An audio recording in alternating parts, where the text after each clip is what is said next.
Ang ating matigas na senador Bato mga kaibigan ay naghahanap na ng malulunggaan po. Opo, naghahanap na po siya ng kung saan siya pwede magtago, kay OJC o sa Senate, di ba?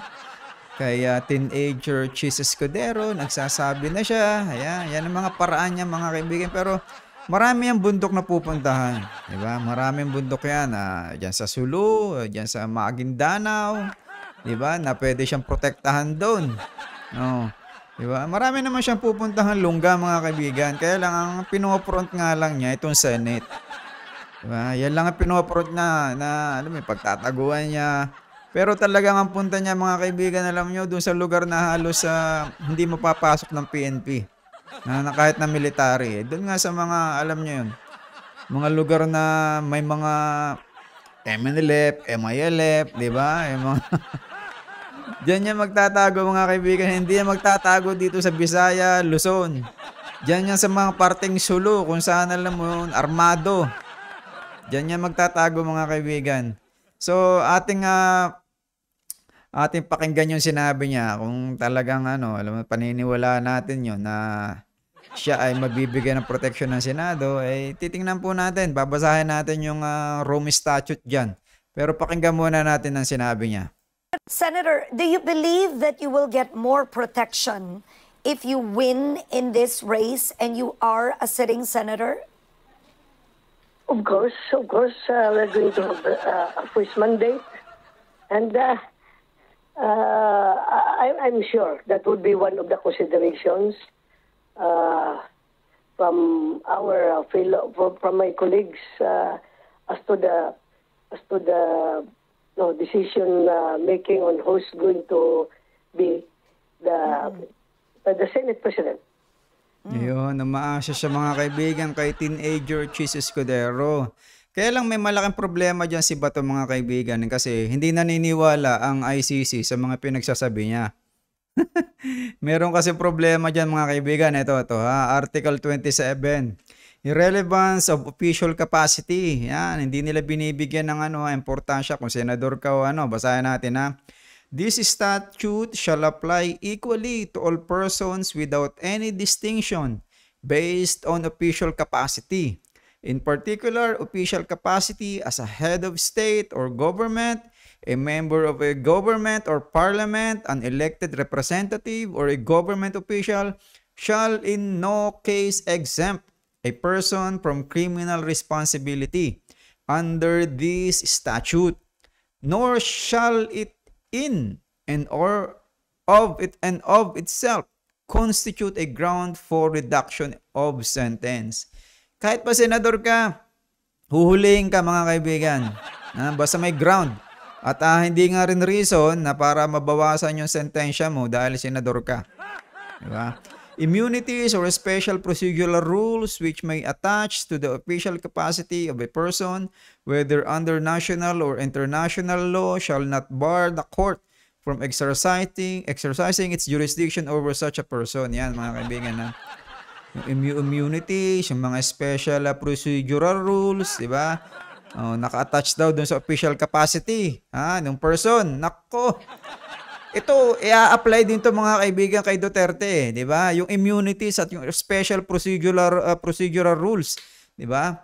Ano yan, adapted din yan kay Duterte mga kaibigan. Ang nakalagay kasi, which may attach to the official capacity of a person, di ba? Yung official na si Senator Bato de la Rosa, whether under national or international law, shall not bar the court from exercising its jurisdiction over such a person, di ba? Kahit senador ka, yung mga immunities mo, wala, lansag yan. Lansag yan. Yung mga petition, nako. Hindi tatalab yan sa ICC once na nakapag-release sila ng warrant at talagang malaki yung probable cause nilang, alam mo yun, nakita na maglabas niyan. Ay nako, wala na yan mga kaibigan, yung mga batas na yan, mga special na yan na procedures, yung rules na yan. Diba? Talagang yan, napakatindi. Dapat ganyan din dito sa atin. Wala na maraming etching. Tuloy natin yung sinasabi ni Bato ha, at may sasabihin pa siya dyan eh. Pero consideration yan. Kasi ang eleksyon natin ay Mayo, no? It's this coming May. So that's roughly 2 months from now.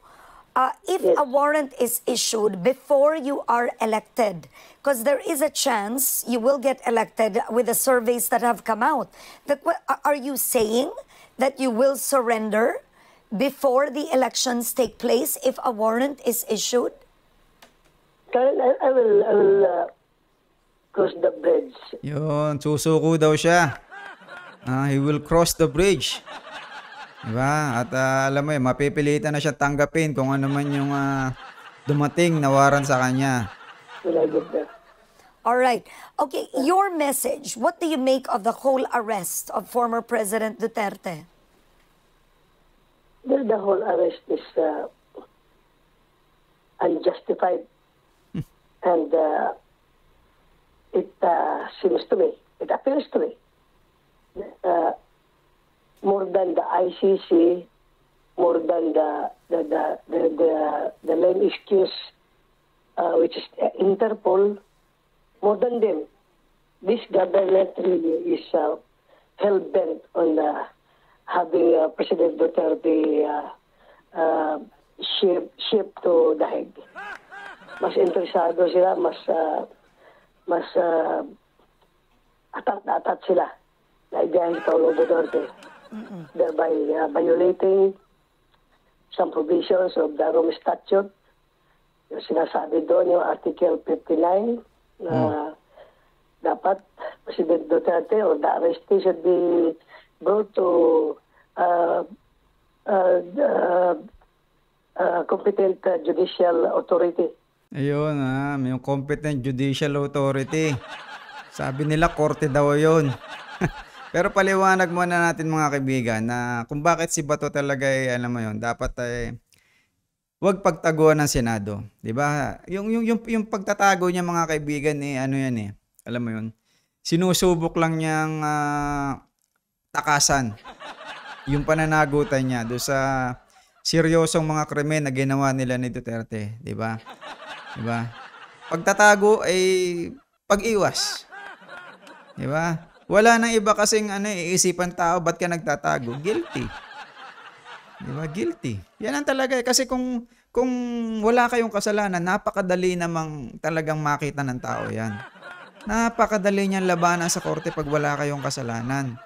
At wag niyong gagamitin, ito si Bato nga, gagamitin niya, nakalasag yung Senado laban sa crimes against humanity. Yan ang gagamitin niya yung Senado. No, yan yung kanyang shield, yan yung kanyang pader. 'Di ba? Hindi kasi dapat na alam mo yun, halal ka na official ka nga. 'Di ba? Wala ka namang absolute immunity. 'Di ba? Laban diyan sa mga kasong 'yan, yung mga maraming pagpatay.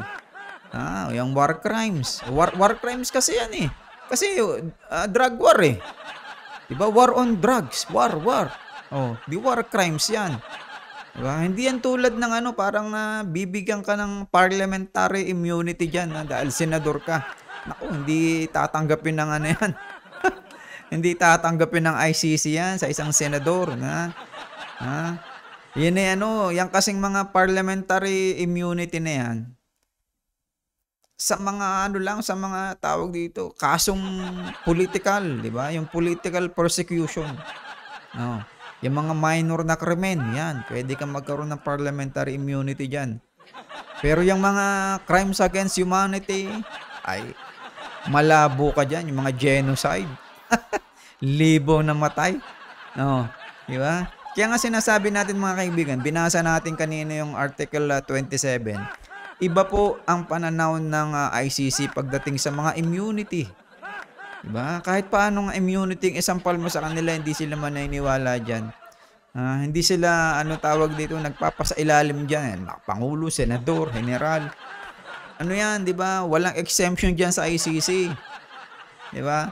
Para bang kung may isang mayor na sangkot sa pagpatay, sa pagpatay ng kanyang kritiko, hindi maaaring gamitin ang kanyang posisyon para takasan yung batas. Diba? Ganyan yung gusto ni Bato Gagamitin niya yung pagkasenador niya. 'Di ba? Gagamitin niya pagka-senador niya, "Ay, senador ako, hindi niyo puwedeng hulihin. Ha? Pagtatanggol ako ni Teenager Escudero." Ay, hindi puwede 'yun. Ang Senado, institusyon 'yan na gumagawa ng batas, hindi 'yan taguan. Taguan ng may kasalanan sa batas. Ba, 'di ba? Si De Lima nga, oh, 'di ba, nagtago din 'yan kaya lang ilang araw, nahuli agad siya. At siya na may sumama din. Nagpahuli talaga siya. Oh, 'di ba? Napakalabo na 'yan ay gawin mong taguan, 'di ba? Gawin mong kuweba yang Senado. Hindi puwede 'yun, 'di ba? Kahit pa may kapangyarihan ng Pilipinas, mas iba yung kapangyarihan ng ICC kahit ayaw ng Pilipinas. Ha? Hindi kailangan ng ICC yung pahintulot ng Senado. Oh. Iba yan sa ating sistema. Oh, akala nila si De La Rosa, yan, mga Sena Duterte, akala nila kailangang pumayag ang Pilipinas bago sila dakpin. Hindi. Hindi naniniwala diyan ng ICC. Diba? Diba? Kasi nga sila ay independent. Oh. Kaya halimbawa, ang Pilipinas kahit hindi na member. Oh. Yun na lang kasing parang anong tawag dito, yung tiwalaan nga ng tiwalaan na dun sa mga prinsipyong mga nakalagay dun sa ating constitution, yung mga prinsipyo nga pundasyon ng ating batas, yan din yung sinusunod ng ICC. Ay kaya lang yan global ang niyan, 'di ba? Global ang scope ng mga principles na yan. Diyan naniniwala ang ICC. Oh, kapag talagang tulad meron tayong Republic Act na 9851. Oh. Nandun ang ICC, nakalagay doon sa batas natin na pwede tayong magpadala ng kriminal doon sa International Court, sa tribunal. Oh. Tanggalin na natin yun. Yun ang mali. Hindi tinanggal ni Duterte nga pala yun, mga kaibigan. Hindi yun nirepase yun. Oh. Di ba? Ang Pilipinas ay tawag dito mga kaibigan, hindi mga ring umayaw dyan. Kasi nga, nung tayo kasali dyan, yung cooperation pa rin na, tawag doon, na kailangan pa rin natin. Diba? Kahit tayo umalis na, diba? Kahit tayo parang, tawag doon, wala nang talagang direkta na tayo ay diyan, sangkot diyan. Kasali tayo diyan. Pero ang scope nga kasi ng paniniwala at nung ginagabayan na prinsipyo ng mga yan, tayo ay nagkakaisa doon sa prinsipyo ng justice, 'di ba? Peace, 'di ba? Cooperation, 'di ba? At yung parang accountability, yan talaga nakasalalay lahat eh. Global nga kasi ang scope niya, kaya nga international eh. Oh, ang Pilipinas ba walang international principle? Meron. 'Di ba? Meron tayong international obligation, 'di ba? Responsibility, kaya tayo papasok diyan. Oh. Halimbawa, kung may isang international hacker na gumawa ng cybercrime sa maraming bansa, hindi nangangahulugan na ligtas siya sa international arrest, mga kaibigan. Hindi siya protektado pagka ganyan. Hindi siya protektado, pwede siyang ipatawag. Kasi may mga bansa siyang ginulo, hinak, o sinira yung mga systems, 'di ba? Ganyan ang thinking ng International Court. Hindi yung parang ang scope lang niya, kala ng iba Netherlands lang, hindi. 'Di ba? Lahat 'yan for humanity's purpose. Hindi katulad 'yan ng ordinarong tawag doon, korte. 'Di ba? Kaya crimes against humanity ay hindi katulad ng paghahatol ng isang ordinaryong krimen, mga kaibigan. 'Di ba? May timbang ang krimen ni De La Rosa sa pandaigdigang level. 'Di ba? Pang worldwide si De La Rosa, mga kaibigan. Yung pinaggagawa nila ni Digong ay worldwide ang coverage noon. 'Di ba? Sikat na sikat sila. Oh, 'yan ang gusto nila. Sikat na sikat sila. 'Di ba? Oh, hindi lang pang sports, 'di ba? Sabi nga ni tawag dito, ama ni Sasha Padilla. Oh, 'di ba? Hindi lang pang sports, pang international. Kaya itong si Bato mga kaibigan ay ano mapapatulad ito dun sa mga nahuli nga naman sa leader ng boss niya. Yung presidente kasi yun kasi nag-ethnic cleansing yun, pinapatay niya yung lakalahi niya. Oh, di ba? Si Karatsik, ng boss niya. Oh, pinagpapapatay yung mga yun yung mga pinagtotorture, yung mga kalahi niya. Di siya inaresto. Di ba? Inaresto sila. Ay si Bato hindi wala naman yang senator lang yan 'Di ba? Hindi yan talagang yung leader katulad ni Duterte. Nag-ethnic cleansing si Duterte. Yung mga kalahi niya. 'Di ba? Yang pahayag na yan ni Bato ay isang indikasyon ng pagtakas sa hustisya. Sinasabi niya nga Senate protection ako. Hindi ako magpapahuli. Nako, yan umaamin ka lang na guilty ka. Diba? Sabi mo lang yan na you will cross the bridge marami kang pagtataguan sa Mindanao. Diba? Kung saan mga armado, doon ka magtatago. Pustahan, sa Mindanao yan magtatago mga kaibigan. Diba? Bago lumabas tong mga sinasabing si Bato ay tatakas, nasabi ko na parang naunahan ko ng mga media dyan ng ilang araw Naunahan ko ang media dyan. Kaya itong pagtakas ni Bato mga kaibigan, alam ko sa Mindanao ang punta niya. Doon sa may mga armadong grupo mga kaibigan. Maniwala kayo sa akin. Hindi yan pupunta dito sa Bisaya, hindi yan pupunta dito sa Luzon. Doon yan sa mga may armadong grupo, diyan sa Maguindanao, yung Sulu, di ba? Diyan yan pupunta. Walang ibang pupuntahan yan. Di ba? Yung mahirap pasukin ng mga PNP. Yung bago sila pumasok may muna sila, may checkpoint ng mga MNLF, MILF. Naku. Walang doon niya magtatago mga kaibigan. Maniwala kayo sa akin. Di ba? Hindi yan kukup-kupin dito sa Bisaya, hindi yan kukup-kupin dito sa Luzon. Doon niya magtatago sa sulok ng Mindanao. Diba? Kaya si Bato tanggi ng tanggi yun naman kasi talagang ginawa nila state-sponsored crimes. Diba? Estado yung nagpapatupad. Diba? Sila yung nagawa ng mga pulisiya. Yan, si Bato, si Bongo, si Albayalde, yan, si Cayetano. Sila mga anong tawag dito? Sila nag-craft ng batas na yan Hindi maaaring wala dyang sangkot si Cayetano. Kasama sa mga pagmi-meeting yan. Kaya isa yan sa mga dapat hulihin ng ICC. Diba? Siya state official siya dun Ang taas-taas pa niya. Foreign Affairs Secretary. Biro mo yun. Siyempre, nadating sa kanya yung report niyan. Kung may magtatanong sa kanya international na tao, siya sasagot kung ano nangyayaring patayan dito. Diba? Na-interview na nga yan ni yung British. Diba? Hindi siya naka-epal doon Inamin niya na parang 38,000 yata. Diba? Inamin niya na ang nangyayaring patayan ay sobrang dami. Nagpautal-utal yan. Diba? Kaya mga kaibigan, itong si Bato de la Rosa, yung pagiging senador nito, hindi yan mapoproteksyonan laban sa ICC.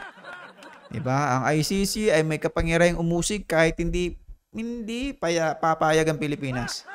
Diba? Okay lang yan. Tama lang mahulihan mga kaibigan para magkaroon ng fair trial.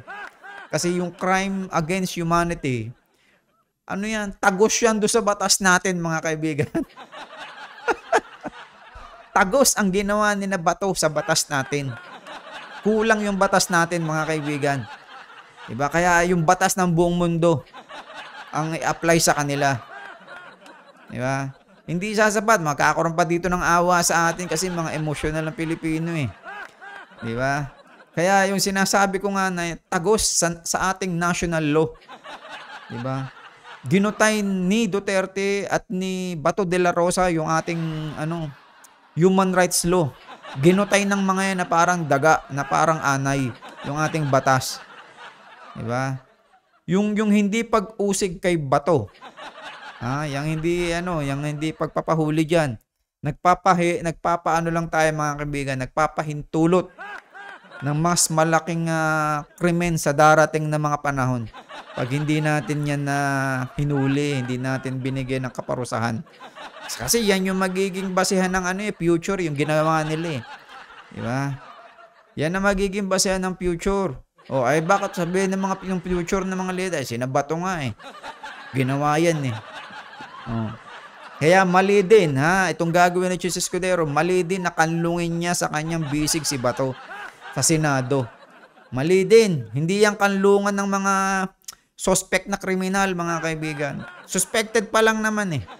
Suspect pa lang, accused pa lang, aakusahan pa lang. So hindi yan taguan ng mga inaakusahan. Diba? Taguan yan yung mga gumagawa ng diyan nagtatago yung gumagawa ng mga batas. Lunggan nila yan, hindi yan lungganong diba? Pumapatay ng tao. Oh, diba? Yan eh, diyan nagsusulong ng batas sa Senado. Eh, ba't mo tataguan? Ba't diyan ka tatakas? Diba? Ba't diyan ka tatakas? Gagamiting taguan. Oh, diba?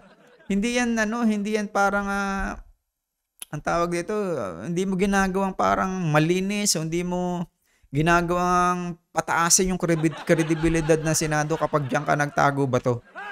Diba? Pababagsakin mo yung kredibilidad. Gagawin mong kriminalidad ang Senado. Diba? Imbis na pataasin mo ang kredibilidad ng Senado, patataasin mo ang kriminalidad sa Senado. Diba? Kaya mga kaibigan, talagang yan kung nag-vlog kayo, tirahin nyo si Bato. Diba? Namagising yung maraming DDS na yung pagtatago niya sa Senado, ay nako, bagsak ang kredibilidad dyan ng Senado pag nakapagtago yan dyan. Diba? Hindi siya hukom. Diba? Siya ay kasabwat ng mga pumatay sa maraming Pilipino kaya hindi siya pwede magtago dyan. Diba? Hindi siya pwede magkanlong dyan. Na kahit drug lord o kung ano man, pusher, drug addict, di ba? Hindi pwede magkanlong dyan si Chis Escudero na isang teenager. Di ba? Hindi pwedeng gamitin ni Chis Escudero ang Senado para protektahan yung may matinding krimen na si Bato de la Rosa. Hindi niya pwedeng gawin parang sindikato ang Senado. Imbis na maging institusyon ng hustisya, di ba? Ay institusyon ng bagansya. Di ba? Oh. Walang laban ng mga kaibigan. Walang laban ang Senado dun sa lakas ng warrant ng ICC. Walang laban diyan mga kaibigan. Lalo na pag kung padadala ulit sa Interpol, ay nako. Walang pwedeng makaharang diyan mga kaibigan. Maniwala kayo. Hindi yan pwedeng harangan. Halimbawa nga, tama naman yung sinasabi nila ng mga abogado natin, sina Sec Rimulya, diba? John Vic, diba? Na hindi mo pwedeng pigilan ng ICC. Diba? Kung halimbawa mayroong Chinese na nasa involved sa Pogo, sabihin natin nasa Thailand, diba? O nandun sa sabihin natin Malaysia, yung mga karapit bansa natin. Paano sila huliin? Mag-i-special operation ka para puntahan yung apartment nung diba? Special operation, magpapadala kayo ng Black Hawk. Hindi naman natin kaya yun. Hindi tayo tulad ng mga Israeli na nakakapunta sa ibang bansa at nakakagawa ng special operation para hulihin yung kriminal. Hindi natin kaya yun. Diba? Kaya yung pagtatanggol kay Bato, pagsasalaula yan sa, alam mo yun, hustisya. Hustisya para sa tao.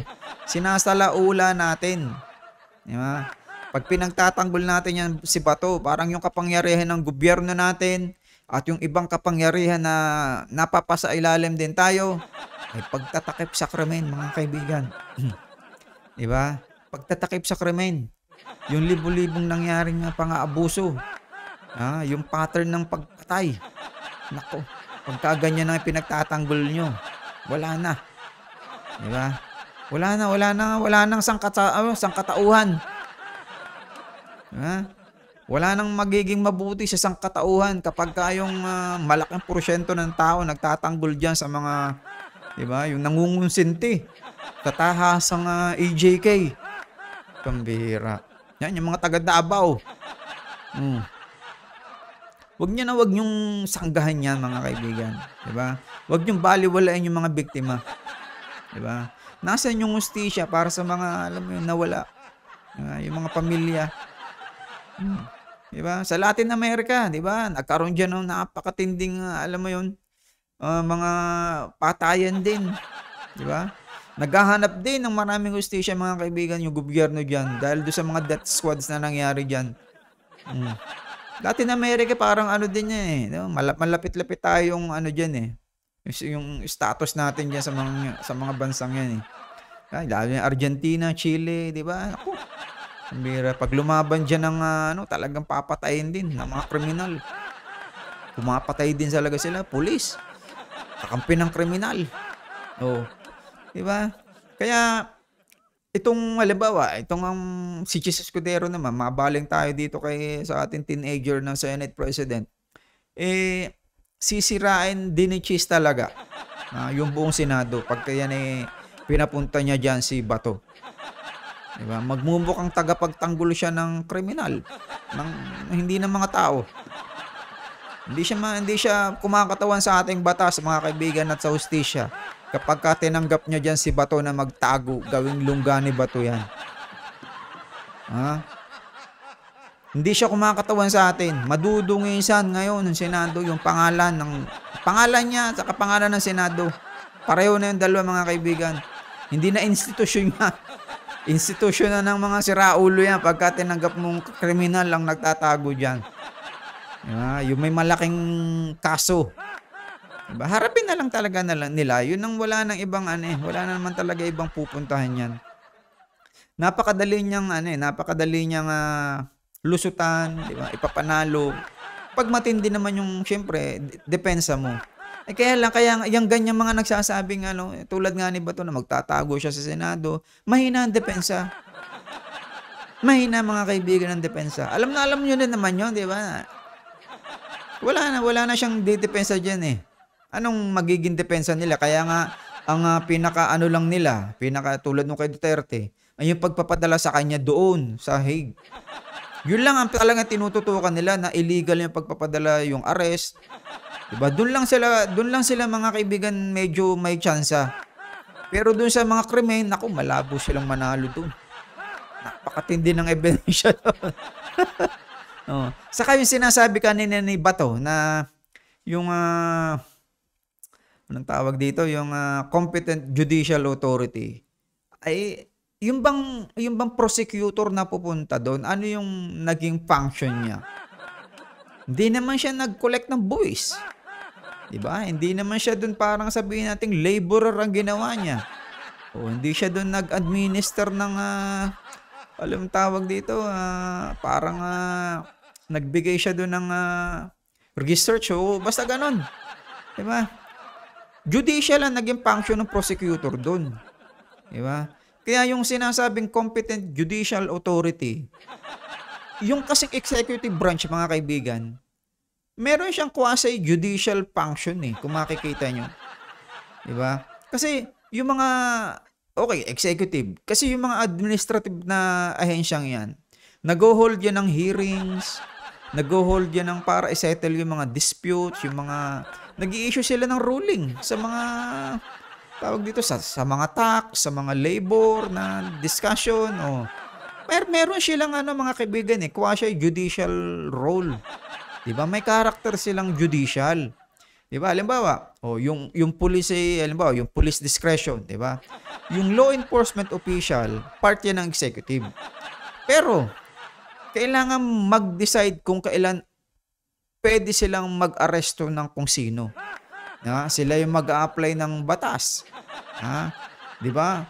Kailangan nilang kailangan sila pwede mag-proceed, diba? Sa court.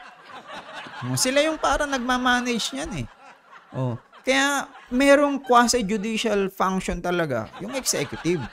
Kaya nga kung tatanungin natin, ano yung ginawa ng prosecutor doon? Bakit pa siya nagbabasa ng mga Miranda rights ni Duterte? Judicial yun, Diba? Judicial yung function na yun, yung pagbabasa ng Miranda rights. Ito yung batas mo, ito yung batas mo, ito yung batas mo. Ito yung karapatan mo, ito yung karapatan mo, ito yung karapatan mo. Diba? Judicial yun, Yung bawa, ano pang judicial? Ito, tingnan nyo. 'Di ba? Okay, bawa mag-rule ang Supreme Court na may kasalanan ka ba? Tulad ng kay Gloria Arroyo, sampulan natin ha. Inano ng korte na si Gloria Arroyo ay may kasalanan. Ha? May kasalanan siya. Oh. Di guilty siya. Guilty. Ano yung naging function ng executive na judicial doon? Yung pagpapardon ni Duterte kay Gloria Arroyo, judicial function yun mga kaibigan eh. 'Di ba? Ino-override yung pagiging korte ng Senado. 'Di ba? Ino-override niya kasi may parang overriding power din ang executive eh. Oh. Kaya yung pagbibigay ng pardon, yung pagpapababa ng sentensya, 'di ba? Yung mga clemency, yan ay clear judicial function na nakalagay sa executive mga kaibigan. Kaya yung competent judicial authority, nasa executive, ginagawa din nila yan. Yung mga decision na yan mga kaibigan. Di ba? Kaya hindi natin pwedeng sabihin na yung nakalagay dun sa statute na competent judicial authority ay korte yun. Di ba? Malawak yung binigay na term doon ng ICC. Dahil pag minsan walang courts, meron lang prosecutor, may prosecutor pero walang courts. 'Di ba? Binigay niya yung malawak, yung malawak na term. 'Di ba? Hindi siya parang kung court na lang talaga, di court na lang sana talaga yung nilagay doon. Competent court authority. Hindi judicial eh. Ang executive nag-exercise din siya ng judicial power. Nag-exercise din siya ng judicial power. Ang executive, siya yung gumagawa ng mga special courts, di ba? Siya yung gumagawa ng mga tribunals. Nakakapag-establish siya ng ganyan. Judicial yan eh. Judicial-like authority yan. Di ba? Siya yung nagsasabi, nagre-regulate, nag-administrative, yung mga executive matters, siya ang bahala dyan, yung executive. Hindi yung talagang court, yung judiciary. Diba? Kaya meron talagang function, yung executive, yung Department of Justice, na siya ay maging competent judicial authority. Diba? Tawagin pang Department of Justice, ano ginagawa ng Department of Justice? Diba? Justice. Judicial, judiciary, judicatory. Diba? Ay lahat na juris.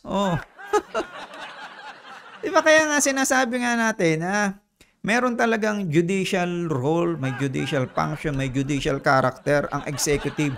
Nasa kanya lahat eh. Pwede siyang gumawa ng batas.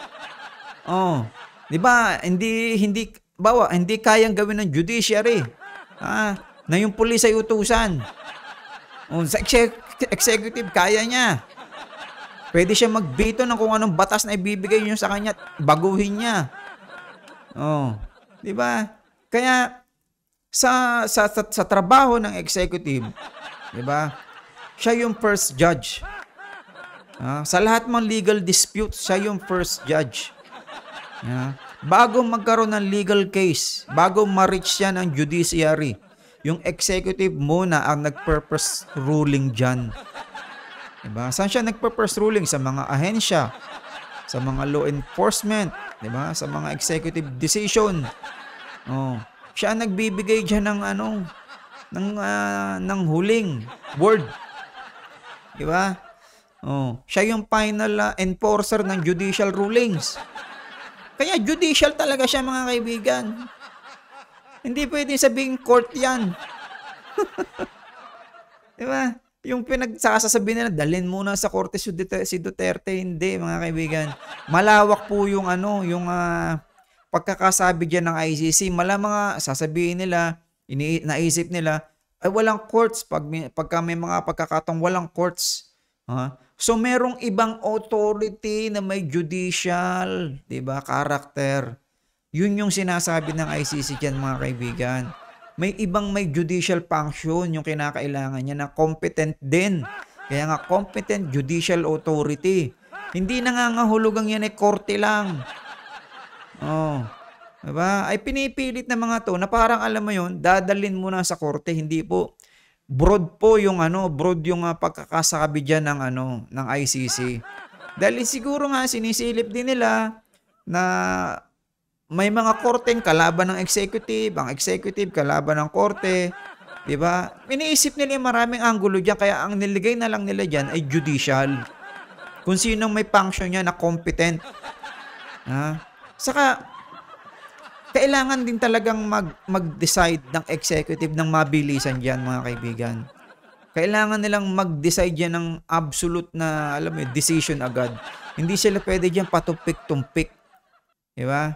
Kailangan agad ng executive na magbigay diyan ng isang prompt at isang quick decision kung anong gagawin do sa arrest warrant.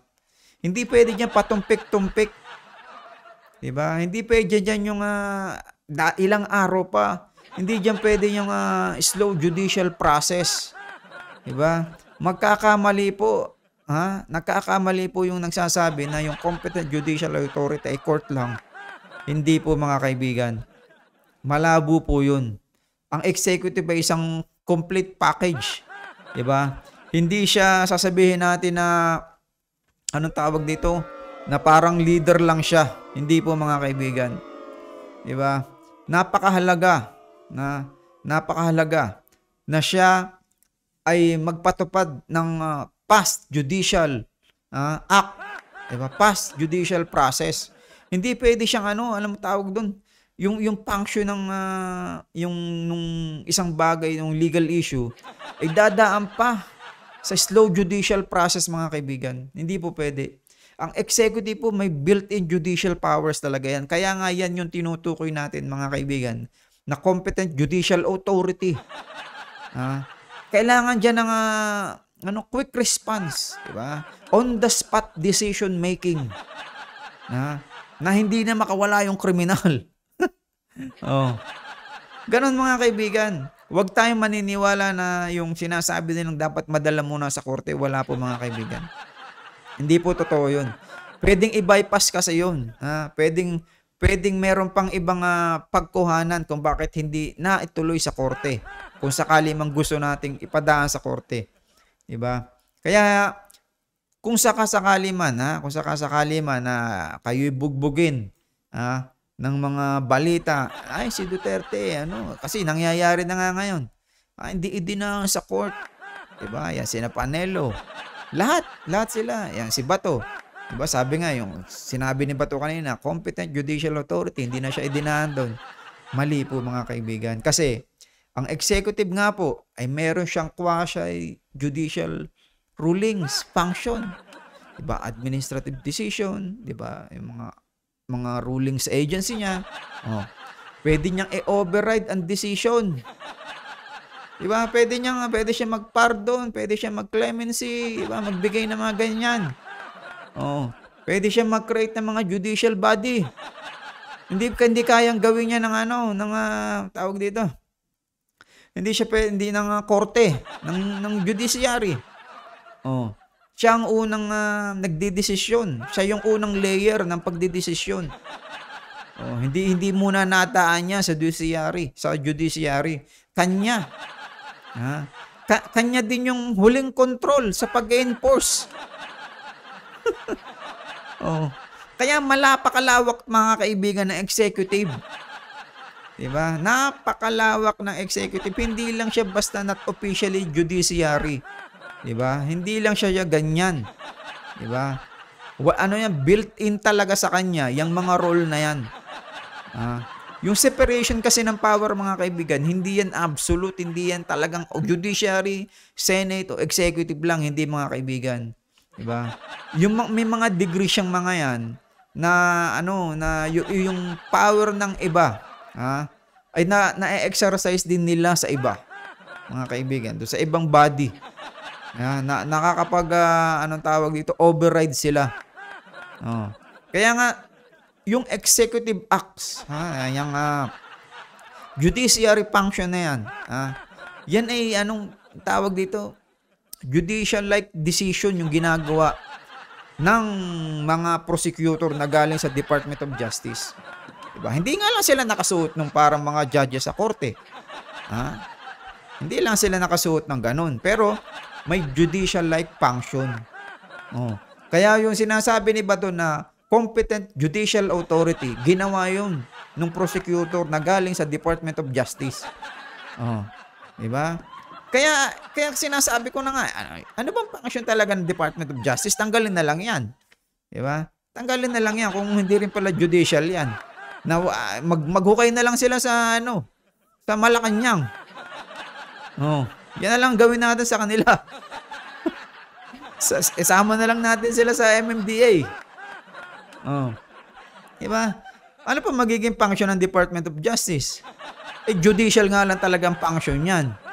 Hindi naman yan nangongolekta ng buwis. Oh. Kaya yan yung tinutukoy na competent judicial authority. Na mabilisan na dapat gawin yan. Sila yung mabilis na magpapatupad. Kaya yung sinasabi ni Bato ay, alam mo yung mga kaibigan, hindi pwede mangyari yun. Mali po yun. Na korte yung sinasabi doon. Napakadali na sana sa ICC. Competent Courts Authority. Ganun na sana, direkta na korte. Ay hindi. Ang inilagay doon, judicial. Malawak masyado. Diba? Walang pinpoint na ahensya. Walang pinpoint na body. Diba? Walang pinpoint na branch. Oh. Judicial. Kaya kung sino makaunang judicial na competent na nandoon, edi yari. Oh. Yun, napadala si Duterte.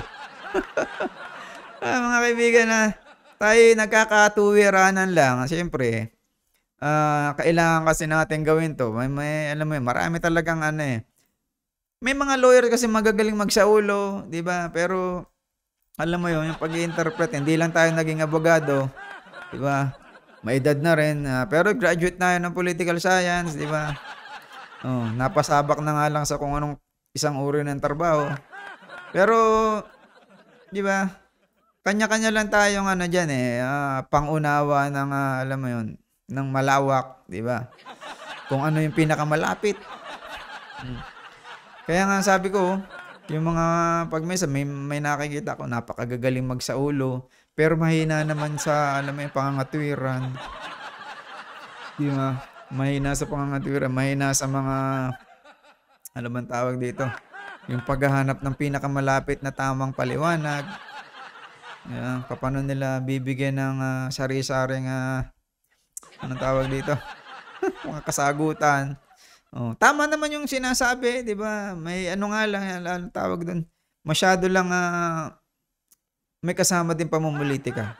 Ayun. Yun ang ating masasabi diyan. Syempre, bayad sila doon. Wala tayong magagawa. Talagang doon nga sila kumikita. 'Di ba? Doon sila nagkaka-cheque.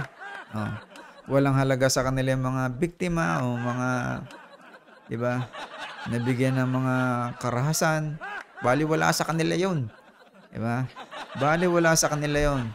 Kaya nga mahirap ang ang trabaho ng lawyer, 'di ba? Tatanggol ka ng masama. 'Di ba? Saka hindi pwedeng magsinungaling ang lawyer. Kahit pa kasinungalingan yung sinasabi sa kanya, sasabihin niya 'yon. Kahit kasinungalingan, yun ang sasabihin niya, kaya hindi siya nagsisinungaling. Yeah. Hanggang dito lang ulit mga kaibigan at sana ang tawag dito. Nagkaunawaan tayo na si Bato po ay dapat makulong. Huwag niyang gawing taguan ng Senado. Huwag niyang gawing tawag to, utuin niya si teenager Chis Escudero. Diba talagang ang vice presidency na naku, nadungisan na ng sobra, yung yung presidency nadungisan na rin mga kaibigan ni Duterte. Ito talagang grupo ng mga taga Davao, lahat dinudungisan COA, 'di ba? Kongreso noon, Senado noon. Department of Justice dinungisan nila. 'Di ba? Lahat dinudungisan nila Duterte noon Itong ICC, 'di ba? Dudungisan din ni na Sara. Nagpanggap si Sara na counsel. Nauto nila yung mga doon. 'Di ba? Yung mga tao doon sa ICC, hindi naman pala gusto lang makita ni Sara. Yung nga si Roque, sabi niya, Nung ine-interview siya, "Ay hindi ako counsel." Eh, maya-maya nung lumapit dun sa loudspeaker, counsel daw siya, sinabi, oh. Mga sinungaling talaga mga kaibigan, 'di ba? Mga sinungaling. Hanggang dito lang mga kaibigan, at, tayo po ay nakaisip lang, nitong, bigyan ng, opinyon nitong si Bato de la Rosa, na 'wag naman sana niya gawing taguan ng Senado. Talaga namang, lahat, dinudungisan na nila, eh. Wala ng lusutan 'tong mga taong 'to. Sa susunod mga kaibigan, hanggang sa muli po. Maraming salamat sa inyong panonood.